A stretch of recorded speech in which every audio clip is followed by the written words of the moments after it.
tuna confusion ya identity. Watu hawajijui wao ni nani. Na unajua usipojijua wewe ni nani, watu watakwambia wewe ambaye sio. Na matokeo yako utaisha na kuishi duniani ukiwa mtu ambaye hujitambui kabisa. Kwa hiyo tutajifunza kuhusiana na kupanga malengo, lakini kupanga malengo ni matokeo.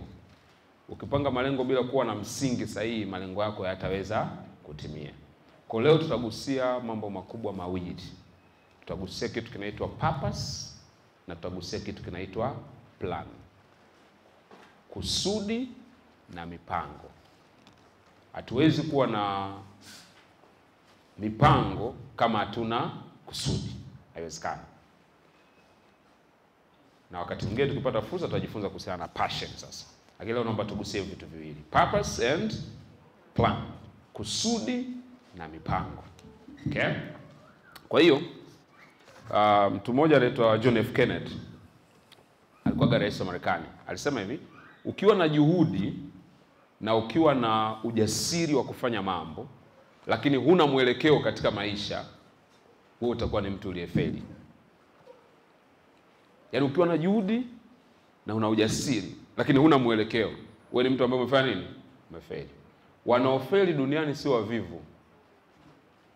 Wenye maisha magumu sio kwamba ni wavivu. Hivi mtu ambaye anaamka kule kijijini kwetu asubuhi saa 10, anachukua jembe, anaenda shambani, analima mpaka mchana. Wengine wanakula ugali kule usikumani, wanakula ugali usiku. Analima, warudi mpaka jioni, wanarudi na kuni, wanalala usiku wamechoka, wanaamka tena alfajiri. Au ni wavivu? Si wavivu.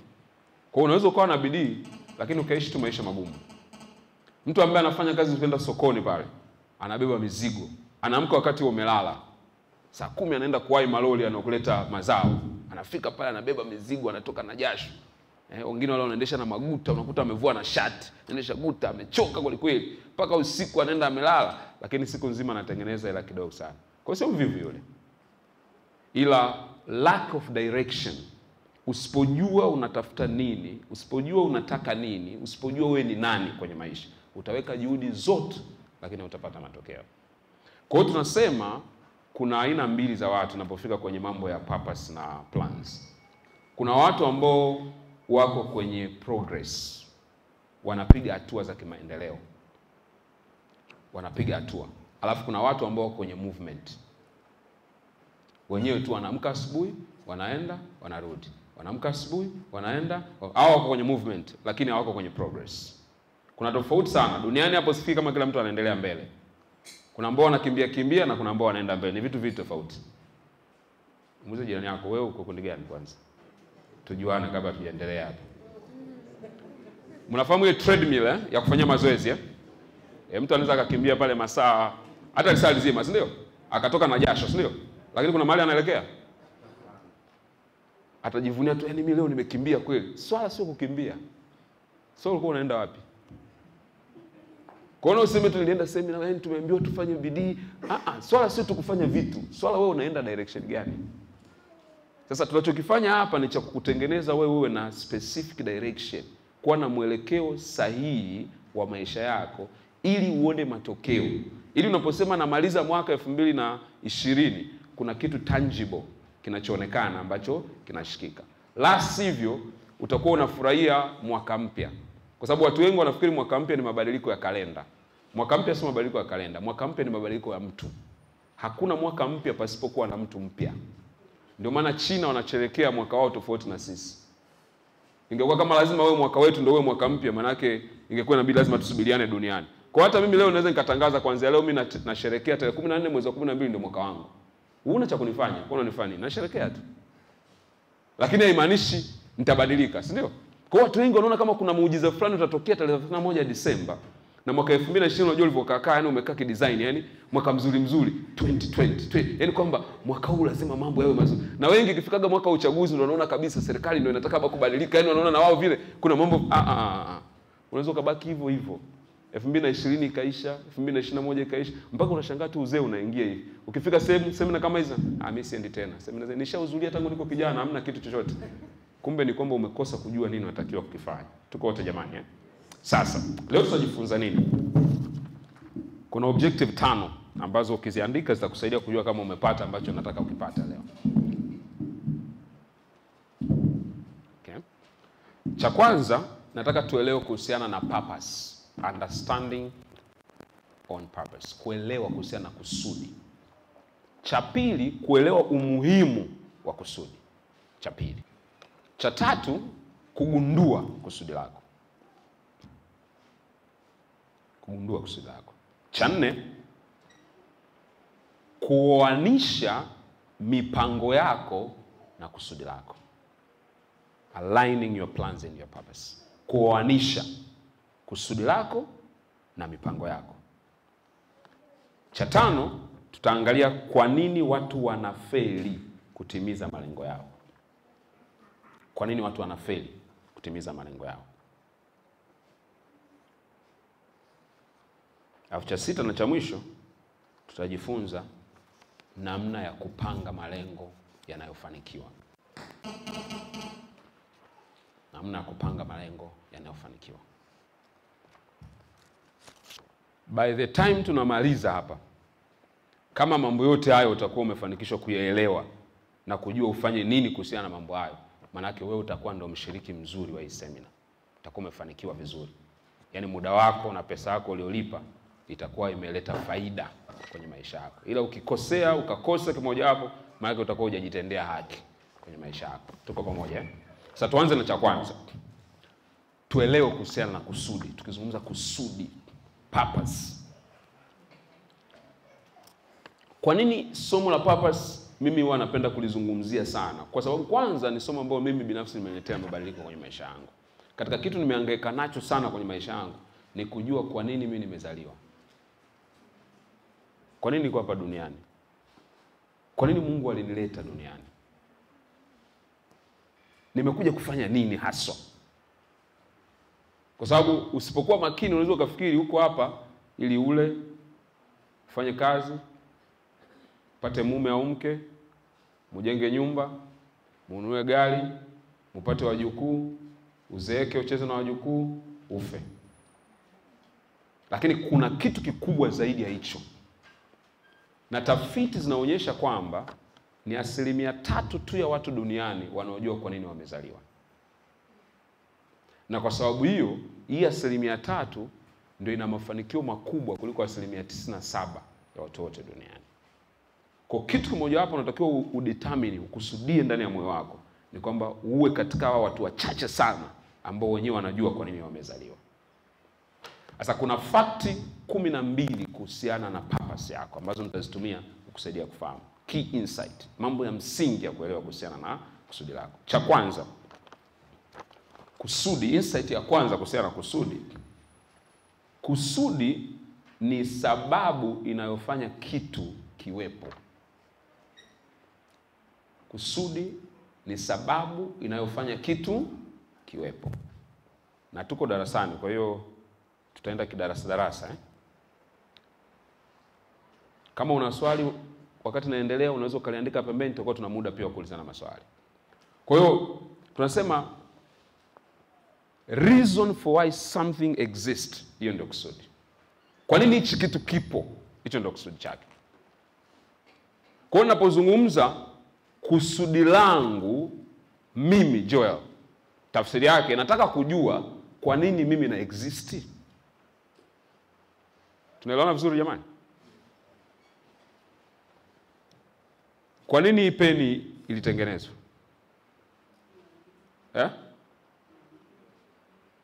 Semeni, sio swali la mtego, ni swali la kawaida tu. Kwa hiyo kwa ajili ya watu waandikie, si ndio? Kwa hiyo ni sahihi nikisema kusudi la hili peni ni ili liweze kuandika, si ndio? Nikianza kuandika hapa kila saa ikawa iandiki, nafanyaje peni?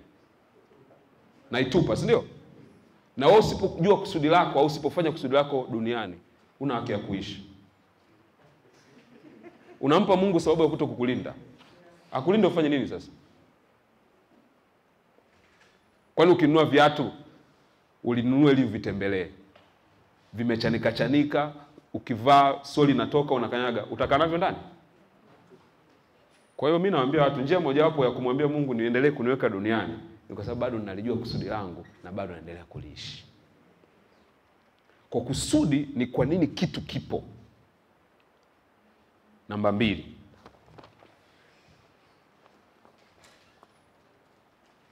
Kusudi ni ile shauku iliyomfanya aliyetengeneza kitu akitengeneza hicho kitu. Ni shauku au ni dhamira kwa lugha nyingine, intention iliyomfanya mtu aliyeumba kitu fulani akitengeneze hicho kitu. Ile intention yake ilikuwa ni nini? Hilo ndio kusudi la hicho kitu. Tunaelewana vizuri? Tafsiri yake ni nini? Kabla kitu hakijatengenezwa, lazima kusudi kwanza lijulikane ili kitu kifanye nini? Kitengenezwe. Kwa hiyo aliyetengeneza kitu cha kwanza, tuashumu ndio kitu cha kwanza duniani kilikuwa hakipo. Aliyetengeneza kiti, sio kwamba kulikuwa kuna muhunzi au carpenter mmoja akawa tu anachukua mbao anaunganisha, baadaye akasema hichi mbona kimekaa vizuri hichi. Kinaweza kufaa kukaliwa akakalia. Sasa tunakihitaji tukiite kiti. Ndio ilikuwa hivyo? Hapana, kulikuwa kuna tatizo kwamba ni wakati wa kukaa. Kwa nini watu wakae chini? Kwa nini wasiwe kuwa na kitu ambacho wanakaa vizuri, wanatulia, wanaweza kukula vizuri au kukaa mezani namna. Kwa hiyo akafikiria, akasema kichwani, akaunda, akapata picha kwanza. Alipopata picha, akaihamisha picha yake, ndo akatengeneza nini? Kiti. Tafsiri yake ni nini? Wewe kabla hujaumbwa, maana yake aliyekuumba alishafikiria na kuwaza unakuja duniani kufanya nini. Ndio maana hakuna mtu wa bahati mbaya duniani. Huwa nawaambia watu, hata kama ulizaliwa nje ya ndoa, kwa sababu Mungu alikuwa na uwezo wa kuzuia hiyo mimba. Kama alikuruhusu uje duniani, maana yake wewe una kusudi kubwa ambalo yeye anajua umekuja kulikamilisha. Hata kama baba yako alikukataa, yeye hajakuumba. Yeye alitumika tu kama sehemu. Lakini aliyekuumba anajua kabisa huyu mtu ana jambo fulani ambalo anatakiwa kuja kulifanya duniani. Kwa hiyo ukiona kitu kimeexist, maana yake hicho kitu nyuma yake kuna nini? Kuna kusudi. Kwa hata na wewe pia kuna kusudi lililomfanya Mungu akuruhusu uje hapa duniani. Jambo la tatu, sambamba na hilo la pili, maana yake ni kwamba kusudi lako lilitangulia kabla ya uumbaji wako. Kusudi lako lilitangulia kabla ya uumbaji wako. Your purpose preceded your creation. Haukuumbwa alafu ndo tukaanza kutafuta kusudi. Lilitengenezwa kwanza kusudi, alafu ndo akasema tumpeleke nani ambaye anaweza kutimiza hili kusudi. Kwa hiyo naambia watu, naambiaga mimi nawaza kwamba hata kabla sijazaliwa, manake Mungu aliniplan vizuri sana. Akasema bana, pale Tanzania ikifika miaka fulani tunahitaji mtu wa namna fulani, atakayeandika vitabu fulani, atakayezungumza na watu kwa namna fulani, atakayetatua problem. Sasa huyu mtu anatakiwa azaliwe mwaka huu, ili inapofika ule mwaka wale watu walioandaliwa kumsikiliza wawe tayari. Na ili awe mzuri lazima apitie changamoto hizi kwanza, zimjenge vizuri ili atakapozungumza. Hivyo vitu vyote Mungu alikuwa amevipangilia. Kwa hiyo baadaye ndo mama yangu na baba yangu wakapata neema ya mimi kupitia kwao. Tunaelewana vizuri? Kwa hiyo mchoro ulichorwa mapema sana. Kwa wasomaji wa Biblia wanafahamu. Kuna mtu mmoja anaitwa Nabii Yeremia. Mungu alikuwa anamtuma mahali, anamwambia aende, akasema mimi bwana siwezi, mimi mdogo. Na nikamwambia kabla sijakuumba kwenye tumbo la mama yako nilikufahamu. Kwa hiyo kumbe maisha yetu sisi hayaanzi wakati mama yetu amekuwa mjamzito. No. Alisema kabla sijakuumba kwenye tumbo la mama yako. Kwa maana yake aliexist, alikuwepo kabla mama yake hajawa mjamzito. Kwa hiyo wewe sio bahati mbaya. Hebu jiambie mimi sio bahati mbaya. Sema kwa kujiamini. Mbona kama unaongea kama bahati mbaya? Sema kwa kujiamini, mimi sio bahati mbaya. Okay, namba 4. Uwepo wako, wewe kuwepo hapa, ni ushahidi tosha kwamba unalo kusudi. Uwepo wako tu, your existence is a proof that you have a purpose. Uwepo wako ni ushahidi kwamba lipo kusudi. Kwa nini? Kwa sababu tumejifunza principle namba 3 inasema hakuna kitu kinachokuwepo bila kusudi kufanya nini? Kutangulia. Kwa hiyo maana yake wewe kuwepo tu tayari wewe unaonyesha una kusudi. Kwa sababu hakuna kitu kinaruhusiwa kuwepo kwa kanuni ya uumbaji kinaruhusiwa kuwepo bila kuwa na kusudi. Hairuhusiwi. Kwa hiyo ukijiona upo duniani hapa sasa hivi, maana yake tayari una kusudi. Kwa tafsiri nyingine, hakuna mtu ambaye hana kusudi. Kila mmoja ana kusudi fulani. Namba 5, kama haujui kusudi lako, haimaanishi kusudi halipo. Kama haujui kusudi lako, haimaanishi kwamba kusudi halipo. Unajua kuna watu wengine sana, mimi sina kusudi. Unamuuliza kwa nini? Mimi sijui kusudi langu. Sasa kutokujua haimaanishi halipo. Niwatolee mfano mwingine tena ambao wa kawaida. Remote, nani anafahamu remote ya TV? Hata kama sio kwako, kwa umeenda kwa jirani kumtembelea ukaiona. Remote, tunafahamu remote? Ina vitufe vingapi kwa makadirio vile vya kubonyeza? Ukikadiria vinaweza vikafika vingapi? Kama 24 mpaka 30, si ndio? Okay, tuchukue 24. Kuna watu ambao tuna TV nyumbani, si ndio? Tunatumiaga vitufe gani? Cha kwanza kuwasha na kuzimia, hicho kimoja, si ndio? Cha pili kuongeza sauti na kupunguza. Kingine kubadilisha channel. Cha tatu kingine mute, unataka kuongea na simu. Okay. Kingine kupeleka mbele, kurudisha, kupozi, kufanya nini? Cha 5 kingine exit. Okay, sawa. Cha 6 kingine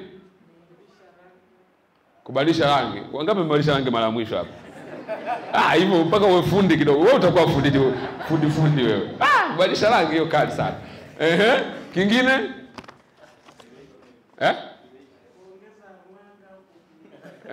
okay, kuongeza mwanga, kupunguza. Unajua mtu vitaja 6 tu Umesha kujiuliza vile vingine vinafanyaga nini?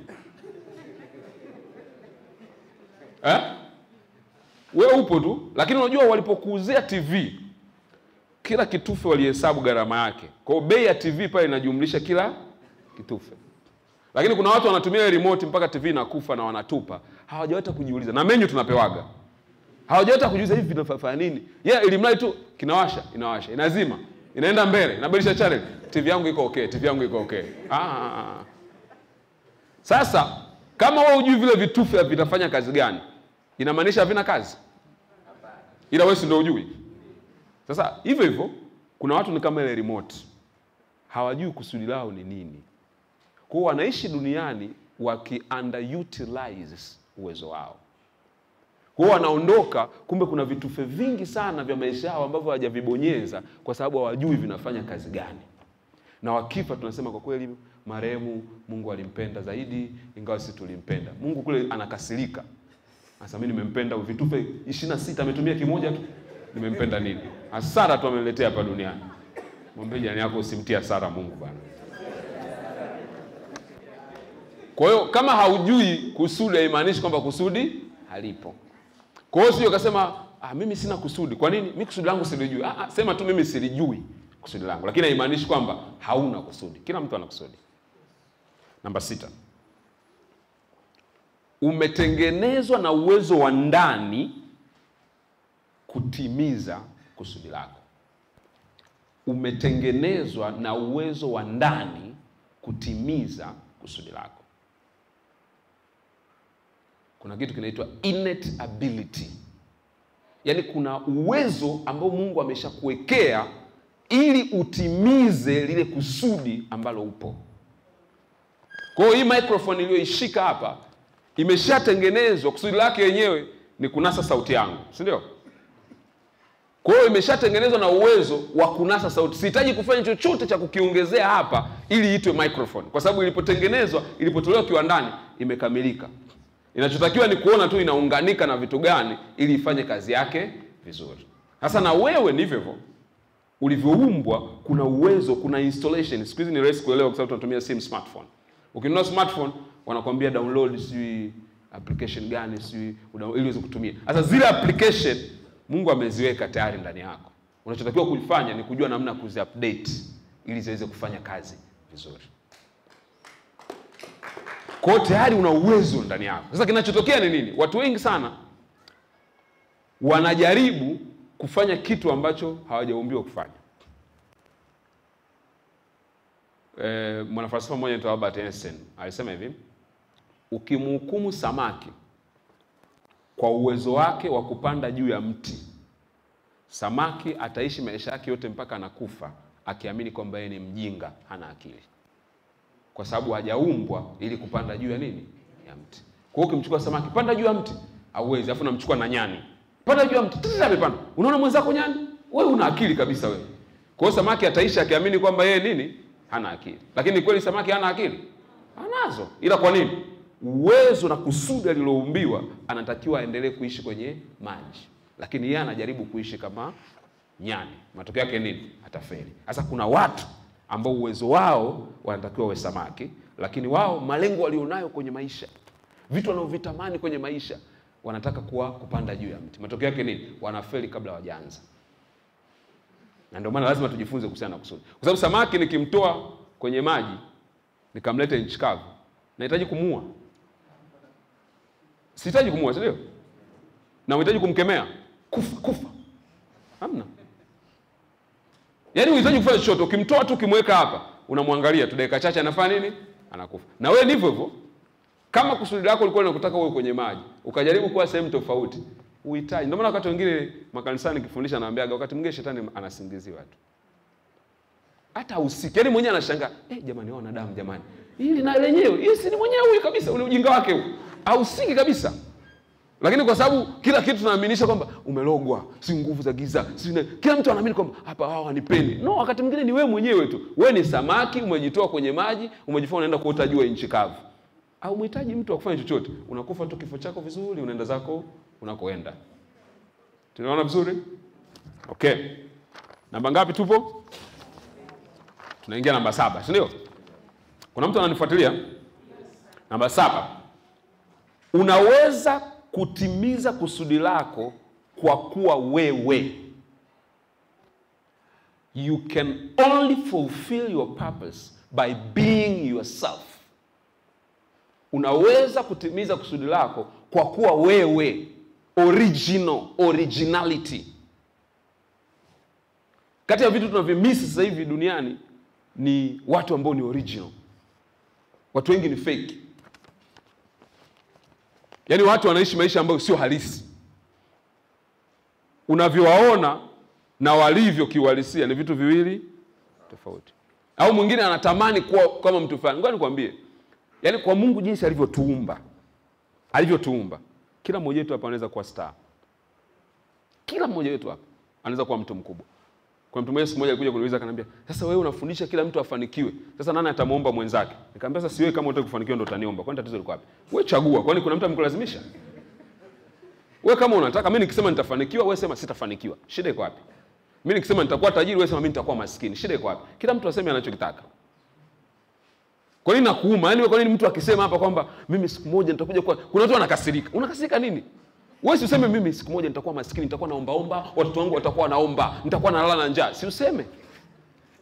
Sasa Mungu alivyotudesign, na hiki kitu naomba kisinki kwenye akili yako vizuri. Kwa sababu kitakuondolea vitu vingi ambavyo sio vya lazima. Kwa mfano kuna watu wengi wako kwenye competition. Wanashindana na watu. Una haja kushindana na mtu. Kila mmoja ana nafasi yake ambayo anaweza kung'ara bila kuingiliwa na mtu mwingine. Ukijua hivyo, utawaonea wivu watu wengine, utawachukia watu wengine, utawapiga majungu watu wengine, kwa sababu unajua nafasi yangu bado ipo. Ndio maana ukiangalia kwenye nyota za angani, kila nyota inang'aa. Hakuna nyota siku inaenda kumzibia mwenzake. Wewe na wewe umekaa sehemu nzuri, mimi ndo nataka hapo karibu na ikulu hapo wanione vizuri na mimi ning'ae na msukumo. Kila mtu ang'ae sehemu yake. Kwa hiyo unaweza kufulfill purpose yako kwa kuwa wewe, kwa kuwa original. Dr. Miles Monroe aliwahi kusema, watu wengi wanazaliwa original lakini wanakufa wakiwa copy. Purpose inakufanya unakuwa original. Na unajua faida original ni nini? Inakuwa na bei ghali kuliko fake. Faida original ni nini? Inakuwa adimu. Kila mtu anataka kitu original. Unapokuwa fake, thamani yako inafanya nini? Inashuka. Unapokuwa original, kila mtu anakutaka wewe kwa sababu wewe ni original. Sasa namna pekee ya kufulfill kitu unachokitaka kwenye maisha yako, hata unapoweka plans, ni kwamba determine kwamba mimi nataka kuwa original katika kitu ninachokifanya. Mimi hata wakati naanza kuongea, watu wengi sana wanakuwa wananishauri, bana wewe unaongea kama fulani, unajua kuna wakati unajaribiwa na unataka kuongea kama hao, lakini kila ukiongea unaona haiko sawa sawa, yaani unajiona kabisa hujaridhika, si ndio? Unajua hata tulivyo, kuna watu hata tulivyo, kuna namna mtu pengine anavaa na wewe unatamani sana, na mimi nataka, lakini ukivaa unakuwa umebeshwa na mizigo fulani, yani hata kutembea uwezi, yani. Sasa find your own style. People will love you because of your originality. Watu watakupenda kwa sababu ya ule upekee wako, kwa sababu original ni uniqueness. Original inaleta upekee. Upekee ndio unaoleta faida, unaofanya watu wakutafute zaidi kwa sababu wewe ni mtu wa kipekee. Kwa usiogope kuwa tofauti. Tunaelewana vizuri? Sasa kazi ya purpose moja wapo ni kukufanya wewe kuwa wa tofauti na wengine. Na ule utofauti ndio unawavuta watu kuja kwako. Namba 8. Unaweza kuwa na mipango mbalimbali. Unaweza kuwa na mipango mbalimbali ya kutimiza kusudi lako. Unaweza kuwa na mipango mbalimbali ya kutimiza kusudi lako.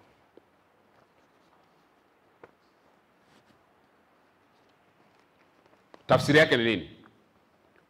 Kusudi halibadiliki, ila mipango ya kufikia kusudi inaweza kubadilika. Kwa hiyo ukaniambia leo umekuja unaniambia kusudi lako hili, kesho kuta nakutana na wewe unaniambia kusudi lingine, siku nyingine nakutana na wewe plans zinaweza kubadilika. Kusudi langu nikitoka hapa nifike Dar es Salaam. Hilo ni kusudi langu. End result naitaka kwamba nataka nifike Dar es Salaam. Nafikaje? Hiyo ni plan, si ndio? Yeye akasema nitarudi na tuta drive. Ningesema hapana, mimi safari nimeamua nitapanda basi au nitapanda ndege. Hizo zote ni plani tofauti, lakini mwisho wa siku lina save nini? Kusudi. Kwa nataka uweze kutofautisha tunapokuwa tunazungumza mipango, malengo na kusudi. Ni vitu viwili tofauti kabisa, vifanani. Kusudi ni kitu tofauti, malengo ni kitu tofauti, mipango ni kitu tofauti. Kisichobadilika ni kusudi. Ile vitu vingine vyote tunaweza tukacheza navyo, tukavibadilisha ili mradi vinatimiza yale mambo ambayo tunataka yakamilike. Si ndio jamani? Nikiwa na njaa, kusudi langu mimi ni kushiba, si ndio? Ila nitashibaje tunaweza tukatofautiana. Mwingine akasema toe nyumbani nikapike. Mwingine akasema kuna chips pale naenda nikanunua. Mwingine akasema hapana, mimi bana ngoja ninunue juisi hapa na kitumbua nitakula ndashiba. Tunatofautiana, lakini wote mwisho wa siku tutasema tumefanya nini? Tumeshiba. Kwa hiyo watu wote wanaweza kusema kwa kuta tu 50, kila mmoja anasema mimi nataka kuja kuwa mfanyabiashara mkubwa, nifanye hiki na hiki na hiki na hiki, vitu vinavyofanana namna. Lakini kila mmoja akapitia njia tofauti. Tunaelewana vizuri jamani? Okay. Namba 9. Kusudi lako linategemeana na wengine. Your purpose is interdependent. Kusudi lako linategemeana na wengine. Kwa maneno mengine, huwezi kutimiza kusudi lako in isolation ukiwa peke yako. Unahitaji watu wengine na wengine wanakuhitaji wewe ili kutimiza kusudi. Si ndio? Kusudi la hii miguu ni kunisaidia kufanya movement kutoka eneo moja kwenda eneo jingine. Hem, tuzungumzie mwili ambao kila mtu anao. Kwa macho lazima yawepo ili miguu itimize kusudi lako. Kingine? Nini? Ufahamu. Lazima kwanza ni decide, si ndio? Kwamba natoka hapa naenda pale. Lazima nifanye. Bila hivyo mguu au move. Si ndio? Kingine? Nguvu. Ujala, kuna watu wakiambiaga, kuna mtu mmoja kwanza mimi siwezi kufunga sana. Nikifunga yani nikifika saa 7 mwili wote umelegea, naona kama nakufa kizunguzungu, siwezi kutembea. Hata ukitaka kuamka unashindwa, si ndio?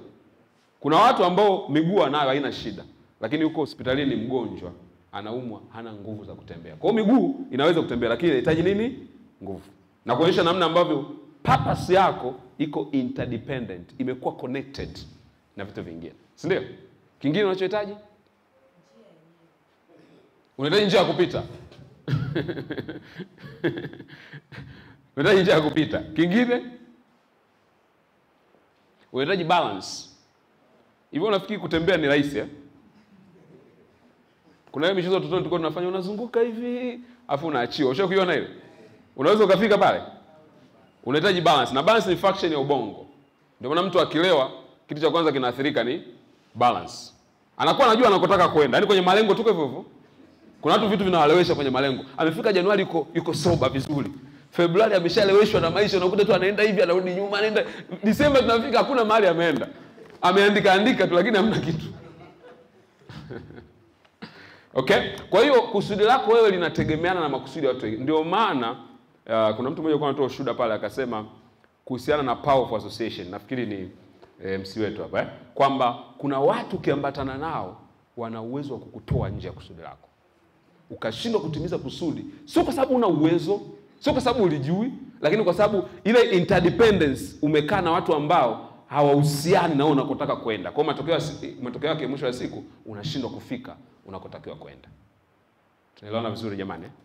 Hii napenda kutoa mfano mmoja niliusomaga kwenye kitabu cha Dr. David Oyedepo. Sema alikuwa anahadisia kwamba kulikuwa kuna watu wawili ambao walikuwa wanasafiri airport.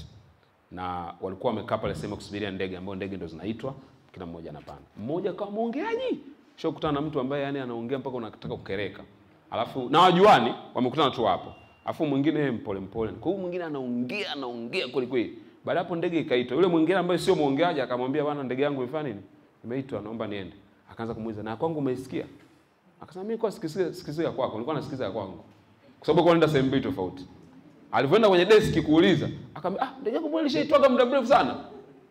When you hang around wrong people, you will miss your destination.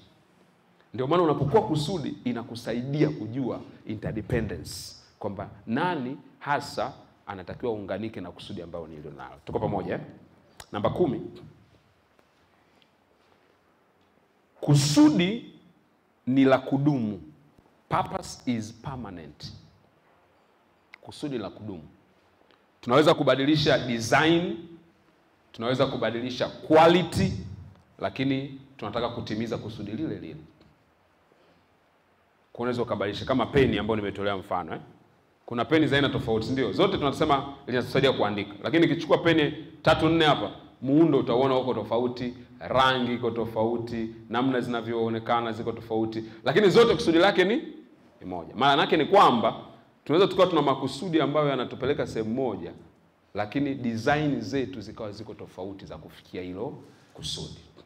Kwa mfano, mtu anasema, kwa nini nimekutana anasema, yani mimi nahisi Mungu alinileta hapa duniani ili niwasaidie watoto yatima. Anaamini hivyo. Sawa? Lakini kuna ambaye anasema hivyo, anasema mimi kitu pekee Mungu ameniambia kufanya namna ya kuwasaidia ni kuwapa mafunzo. Kwa hiyo nitakuwa naenda na wafundisha kujiamini. Mwingine anasema naenda na wafundisha kutengeneza miradi yao au wenyewe wajiingizie pesa. Mwingine anasema mimi nitajenga kituo cha watoto yatima. Si unaona hapo Mwingine anasema mimi nitatetea haki zao. Wote hawa wana design tofauti za kufanya, lakini kusudi lao ni moja. Kwa hiyo ukasema mbona wewe unafanya hivi? Kila mmoja anafanya kwa design yake, lakini kila mmoja anajua anachotaka kwenda kukitimiza. Alright? Namba 11. Hautengenezi kusudi lako, ila unaligundua. You don't create your purpose, you discover it. Haulitengenezi kusudi, unaligundua.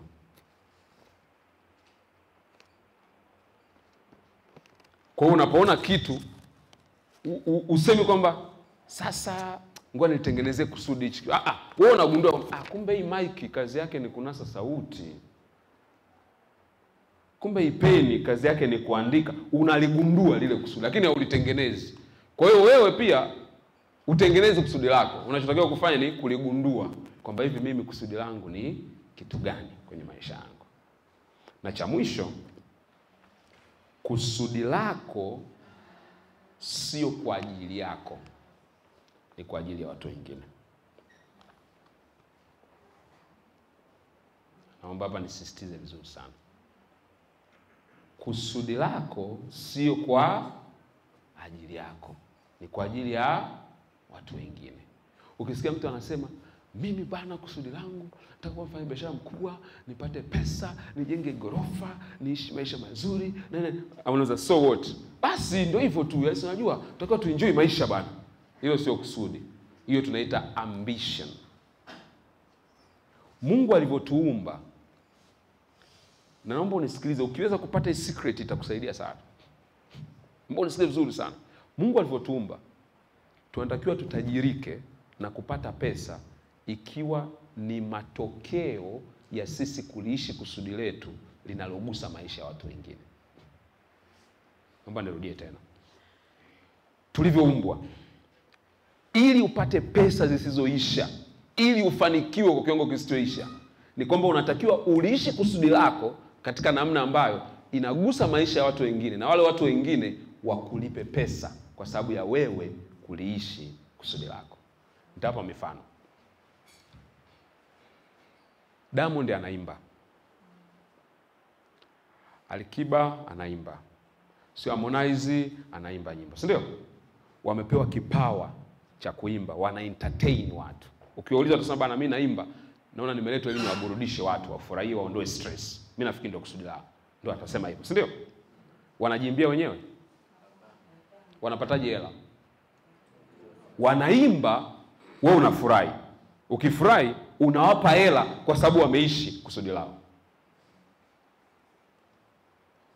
Kwa hiyo wanavyogusa watu wengi zaidi katika kitu wanachokifanya, ndivyo ambavyo wanapata pesa nyingi zaidi. Kuna washabiki wa mpira mko huko, kila siku wanagombania Ronaldo na Messi nani mkubwa. Ronaldo wewe, Messi anacheza timu moja tu miaka yote, hamna kitu. Ronaldo ndo mwenyewe amechukua kombe huku, amefanya. Mnagombania. Mkiwa na DStv pale nyumbani unalipa subscription ili umuone Messi ambaye hata hakujui. Ili uangalie movie ambayo mtu hata hakujui. Lakini yule anayecheza movie, yeye anasema bana, mimi nafikiri nimeumbwa ili ndio kusudi langu. Na analifanya kwa bidii, anaenjoy, anafurahia, lakini mwisho wa siku wewe kwa yeye kuishi kusudi lake unamlipa. Hiyo ndio formula ya maisha. Ukiweza kuishi kitu ulichoumbiwa kikagusa maisha ya watu wengine, wale wengine wataendelea kukulipa kwa kuishi kusudi lako. Kwa maana yake nini? Ronaldo au Messi anafurahia kucheza mpira. Kwani ameanza kucheza mpira leo? Hata akiwa huko mtaani alikuwa anacheza mpira. Wewe uende uwanjani, usiende uwanjani, yeye bado anajua ana kipaji cha kucheza mpira. Kwa hiyo anafurahia, anaenjoy, anacheza mpira, lakini kwa kuenjoy kwake wewe unaendelea kumlipa. Kwa hiyo Mungu alivyodesign maisha yetu ni hivi. Ili uyafurahie maisha yako, lazima ujue ulichoumbiwa kuishi. Ukiishi hicho kwa sababu ndio kinakufurahisha, alafu watu wakulipe kwa hiyo kufanya kitu ambacho unakipenda. Usipofanya hivyo kitakachotokea ni nini?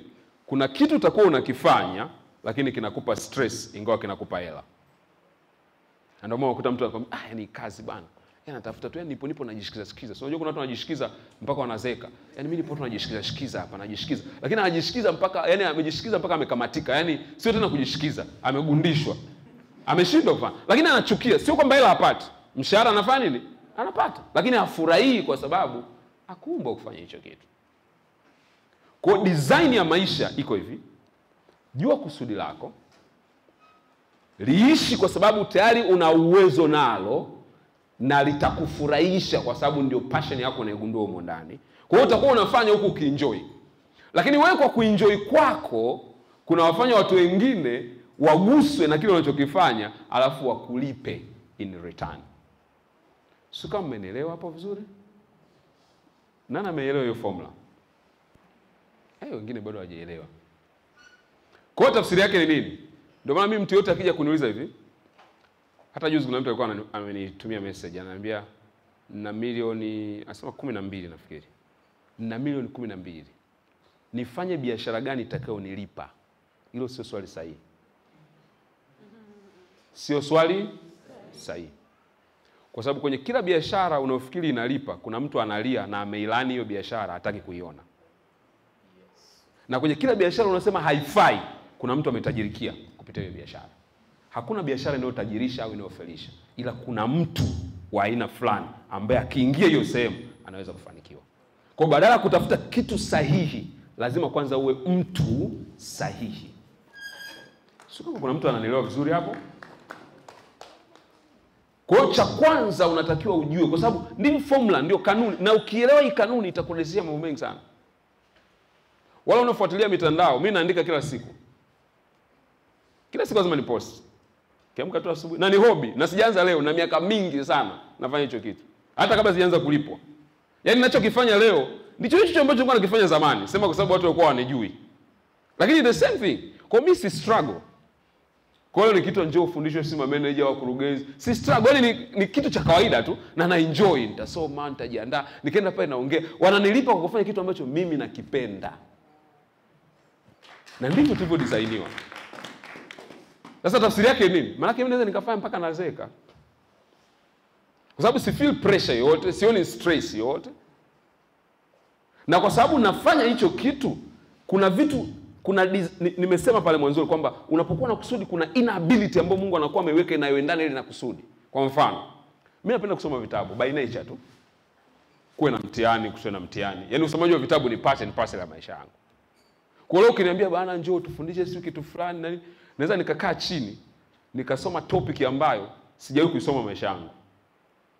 Nikaielewa, nikaandaa na nikaenda kuifundisha. Kwa nini? Ndicho nilichoambiwa kukifanya. Kwa hiyo nina uwezo wa ndani wa kufanya hicho kitu. Kuna siku moja nilienda sehemu nikawa nafundisha psychology. Mimi sijasoma psychology. Nikawa naenda kufundisha psychology. Sasa psychology ya management. Kwa hiyo wamechukua CEO wa taasisi mbalimbali wanafundisha. Kwa hiyo mimi nikawa nafundisha psychology ya change. Sasa katika ile panel ya wale nilikuwa nawafundisha, alikuwepo doctor mwenye PhD ya psychology. Nikaanza kufundisha models za psychology. Nilipomaliza akanifuata. Akaniambia, "Ulisoma psychology?"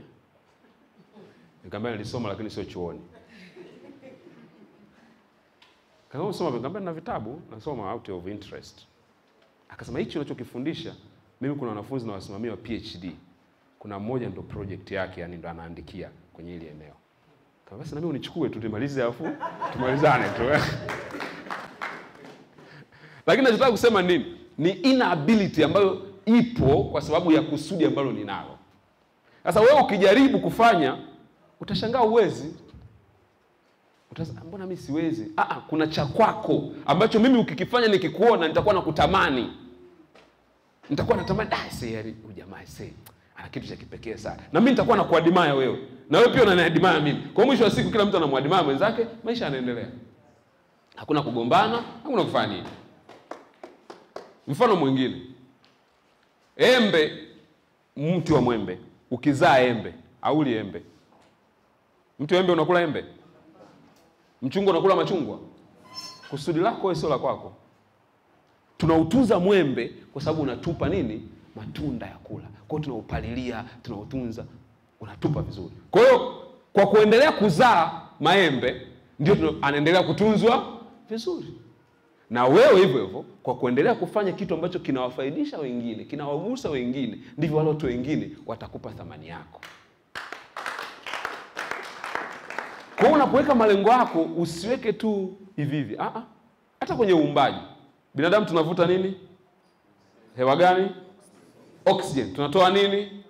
Carbon dioxide. Mimea inavuta nini? Carbon dioxide. Inatoa nini? Interdependence of purpose. Yaani Mungu ndo alivyo, ndo formula. Ukikosea hiyo utastruggle maisha yako yote. Yaani wewe kama unataka tu hivi ngoja niangalie namna gani naweza nikamchomoa huyo jamaa hela hapa. Akikaa vizuri nifanye utakuwa tapeli. Au utatajirika kidogo, utapata hela kidogo lakini zile pesa hazitakuwa na nini? Muendelezo. Kwa sababu hauna formula. Formula gusa maisha ya watu kwa kutumia purpose yako. Na watu watajifeel wana wajibu wa kukurudishia wewe kile kitu ambacho unacho. Kwa hiyo pesa ni nini? Tulijifunza somo la ongeza kipato lilipokuja mwezi wa 6. Pesa ni matokeo ya kugusa maisha ya watu. Kigusa maisha ya watu kwa njia yote ile. Inawezekana kipaji, inawezekana kibiashara, chochote kile. Ukiweza tu kugusa maisha ya watu kwa namna fulani, watu wanalazimika kukulipa wewe pesa. Kwa hiyo pesa ni matokeo. Ndio maana huwa nawaambia watu, hatutafuti pesa. Tunavutia pesa. We don't chase after money. We attract money. Ukizikimbiza utazipata. Tengeneza mazingira ziwe zenyewe zinakutafuta. Ndio formula halisi ambayo unatakiwa kuwa nayo kwenye maisha yako.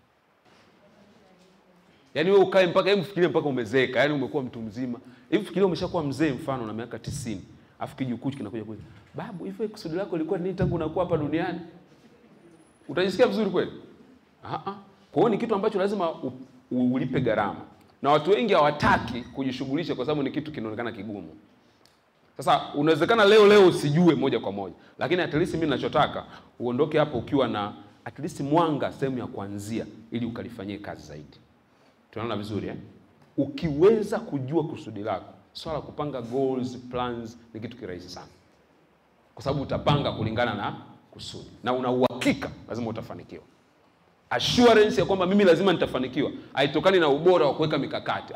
Inatokana na uhalisia kwamba hiki ninachokifanya ni sehemu ya kusudi langu. Hiyo ndio inakupa uhakika kabisa.